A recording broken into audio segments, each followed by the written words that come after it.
তো গাইস দেখো, আজকে সকালে আমি আলু পটল দিয়ে সর্ষে বাটা দিয়ে রান্না করব। তো দেখো, আলু পটলগুলো আমি ভালো করে কেটে রেখে দিলাম। তার মধ্যে সিলে করে সর্ষে, কাঁচা লঙ্কা, আদা বেটে নিলাম। আপনারা চাইলে এগুলো মিক্সচার মেশিনও করতে পারেন না, আমাদের বাড়িতে এগুলো নেই, তাই আমি সিলে করে কেটে নিচ্ছি।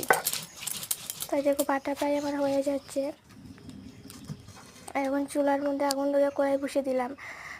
আর পটল আলুর মধ্যে হালকা পরিমাণ হলুদের গুঁড়ো, লবণের গুঁড়ো দিয়ে হালকা করে ভেজে নেব। তাই কড়াইয়ের মধ্যে তেল দিয়ে ভেজে নেব। প্রথমে দিয়ে নেব। আপনারা চাইলে নাও ব্যবহার করতে পারেন, আমি যেগুলো ভেজে করে দিচ্ছি।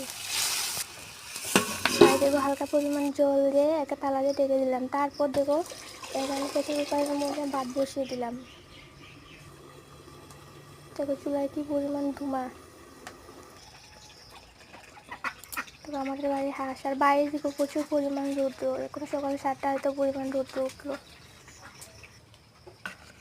দেখো, এগুলো আমার এখন পটল আর আলু হালকা ভাজা হয়ে গেল। তার মধ্যে হলুদের গুঁড়ো, মরিচের গুঁড়ো, জিরার গুঁড়ো আর হালকা লবণ দিয়ে, তারপর কড়াইয়ের মধ্যে শুকনো লঙ্কা, তেজপাতা, পাঁচফোড়ন দিয়ে, তারপর সর্ষে বাটা, কাঁচা লঙ্কা, আদা দিয়ে, হলুদের জল দিয়ে নাড়াচাড়া করে তারপর সবজিগুলো তার মধ্যে দিয়ে দিব। সেগুলো জল দিয়ে দিলাম, তারপর নুন দিয়ে দেবো। তরকারি প্রায় আমার হয়ে যাচ্ছে। তাই দেখো, তরকারিটা তো আমার হয়ে গেল।